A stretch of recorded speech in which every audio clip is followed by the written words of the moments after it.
I came to this TV show, I was looking for things to love. And I found a lot of things to love. Alright, who's ready for a review of the first 3 episodes of the Amazon series Yakuza: Like a Dragon? Are you ready for that? I have perceived it, and I am ready to relay a review to you. I've seen that people are talking about it. Some people are engaging in a little bit of haterism. So here I am to put the record straight. I think it's good. I think it's really good. It's different. It's clearly leaning in really hard to the more serious tone of the main story. You know, like, are they gonna do the goofy stuff? No, they're not doing the goofy stuff. Really at all. So let's address that first. So, we have 6 episodes for this season. Hopefully they'll do a second season. That is 6 episodes of, they're around 45 minutes, but let's be generous and say an hour. So we have 6 hours to complete a Yakuza plot. That's pushing it. For the Yakuza games, 6 hours to complete the main storyline is, and to actually watch the cutscenes, not skip them, you know, speedrun style, but actually watch and intake the plot. 6 hours is not a lot of time.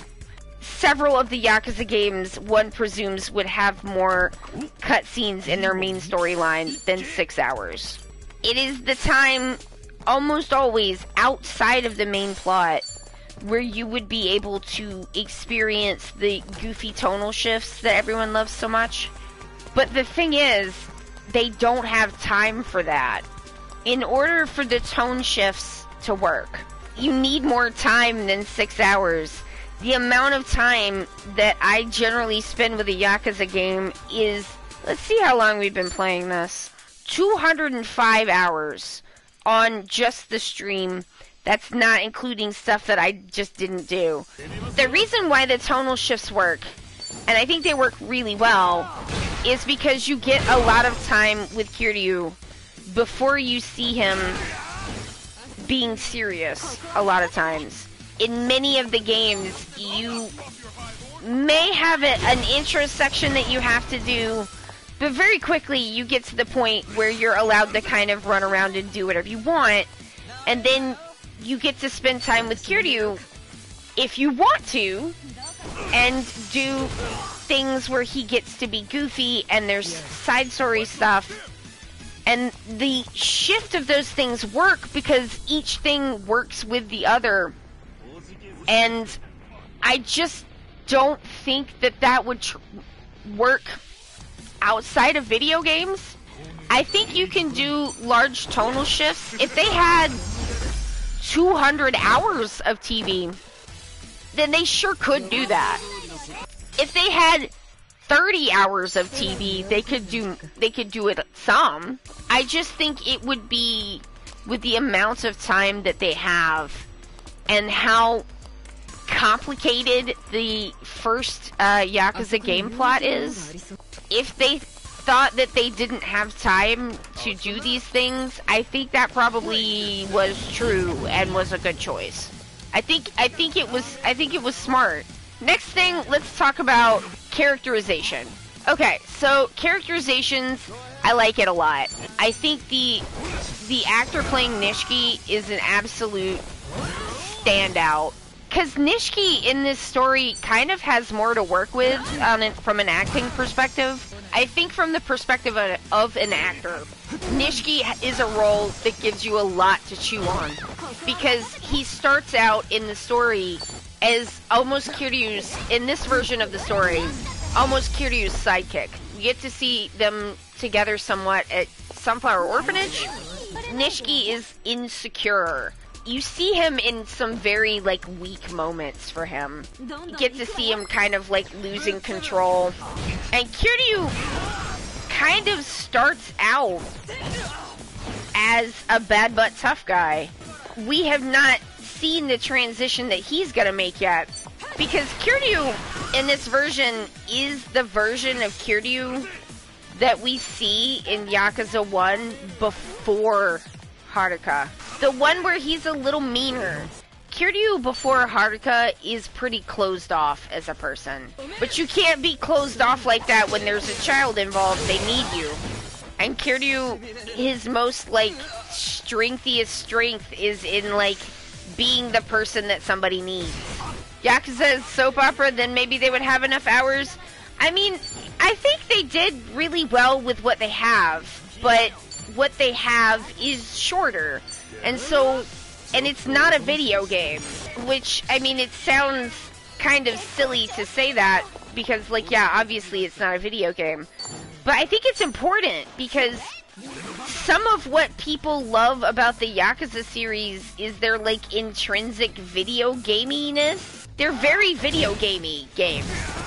And I think that this series does a really good job as games of, like, using the outside of the main plot, the parts where you're doing mini games and just chilling and hanging out with Kiryu. Like, those make the things that he's going through more intense. Because he's your friend. Because you've been hanging with him. So in that way, the silliness performs a really important function for the player, because it gets you attached to Kiryu. You just can't do that in a TV show in the same way. It doesn't function the same way. You're not in charge of it. I don't know if it would have worked, but what I do know is that they definitely didn't have time for it. We've spent a lot of time establishing Kiryu as, like, very strong, very tough. But there's these moments, like these flashes of him breaking the facade a little bit in order to be the person he really always is, which is someone who's, like, very caring. But I really like what the actor who plays Kiryu has done with the role. He's definitely got the scowl down, which I love. He's got Kiryu's, like, gruffness down, his, like, very kind of underplayed reactions, which work really well. While the actor is not, like, as, like, honkingly mega beefed as Kiryu is, because that ain't no normal physique. That's why everybody remarks upon it all the time. He has a lot of height, and so therefore does kind of put across there's a lot of shots of him with other actors where he's clearly quite a bit taller, and so that does give him, like, that sense of, you know, being physically imposing. And he's got, like, a gravity to his portrayal that seems, like, really, really well done. Because they're going back in time to, like, Nishiki in the orphanage and then forward in time. So they're kind of doing Yakuza 0 and Yakuza 1, but kind of not. He also does a really nice, I think, subtle job with showing Kiryu as being really reckless when he's younger. And that when he comes out after, you know, 10 years in the joint, which they did not say, which is probably for the best, because we're trying to be serious here, but I was like, oh, they could have said 10 years in the joint. They didn't do it. But when he gets out of prison, he has a seriousness that he does not show in the same way when Kiryu is younger. I thought that was really well done. I think they did a really good job of making the actors look younger when they're younger. I wanted to say, so Nishiki is a great role because there's the, like, large insecurity and kind of, like, moral weakness of Nishiki when he's younger. And then you see when Kiryu gets out of prison, like, Nishiki has become, like, hardened. Like, he is fucking granite now. The only thing he's exuding emotionally is intimidation. He's got a mean face, like, wow. They must have tested for people with real mean faces, and this guy is like, he knows what he's doing. Because current day Nishiki in the show is fucking scary. Like, he looks like he would, like, rip your head off and not even care. Like, he looks stone cold. Harder than even game Nishiki. And it's really, really, really good. So, next up, Yumi. Hey, guess what? Yumi's a character now. Isn't that amazing? I fucking love that. we get to spend time with Yumi. The actress that plays Yumi is doing a fantastic job of showing, like, the difference between current Yumi, who's, like, she too has gotten, like, cold and kind of become hardened during the time that Kiryu was in prison. And they give Nishiki's sister has a role. Like, she's in the show as, like, Yumi's best friend. I'm about to start talking about plot stuff, so all spoilers. So, the plot is different. Some of the things they changed about the plot, I think, are really good, and I think probably for the best. Yumi's fake older sister is real. There's no Mizuki, she has a different name, but essentially TV Mizuki is a real person who actually does exist. I think you gotta either lose Mizuki completely, or you have to do this. Because that was one too many twists, I feel like. I mean, they've changed some of the non-important, like, visuals of how people look. Like Shimano's not bald, but, like, for stuff like that, I'm really of a, like, who cares disposition. I think it's a mistake, okay? Let me just say this right here before I get through the rest of talking about stuff that they did.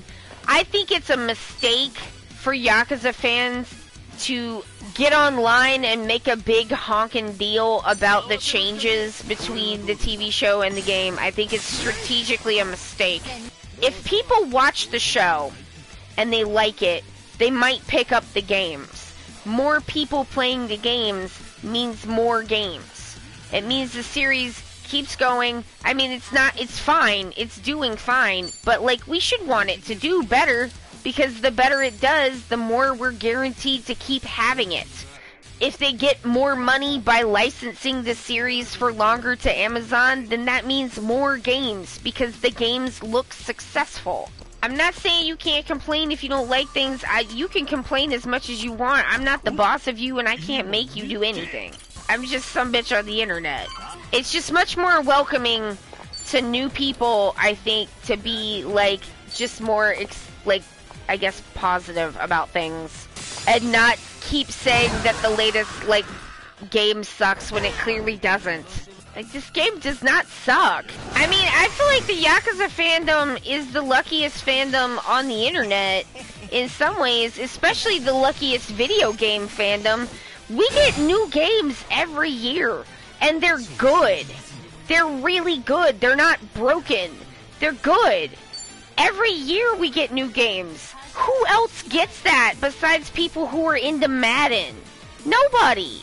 Like, we are feasting on riches while people in other video game fandoms are, like, starving for scraps. Like, I feel like a little positivity could be in order. Alright, so other things that have been changed. We have changed and condensed Majima's backstory of how he lost his eye. A thing that I would like to warn you, they show a lot of, way more than they did in the game. They pulled away in the game. They did not pull away in the show. Jeez, crazy. I think the actor playing Majima is perfect. We see Saejima, perfect. Just great performances of classic characters. You love to see it. They've introduced a new character to be Nishiki's sister. Her name is, I can't remember the name, I think it's Miho. Very smart to do this too, because, like, you can have the storyline going on with Nishiki and Kiryu and the various things they're getting up to.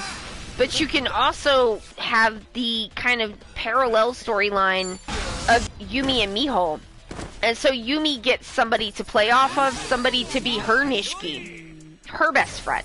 And, like, I just cannot, like, heap more praise upon, like, the expansion of Yumi's role, actually getting to spend time with Yumi, which is fantastic. They do a lot with the time that they have. You get to see, like, why Yumi turned into the person that she did, and why Nishiki turned into the person that he did, and why Kiryu turned into the person that he did. It's beautiful. It's really, really well done. We did meet the Florist of Sai. His characterization is quite a bit different. We actually got to see the part where he gets named Florist of Sai with the flower, which we never saw in the game, which is choice. But, like, he's a lot less of a chill guy and more of, like, a full-on creeper, which kind of makes sense, honestly.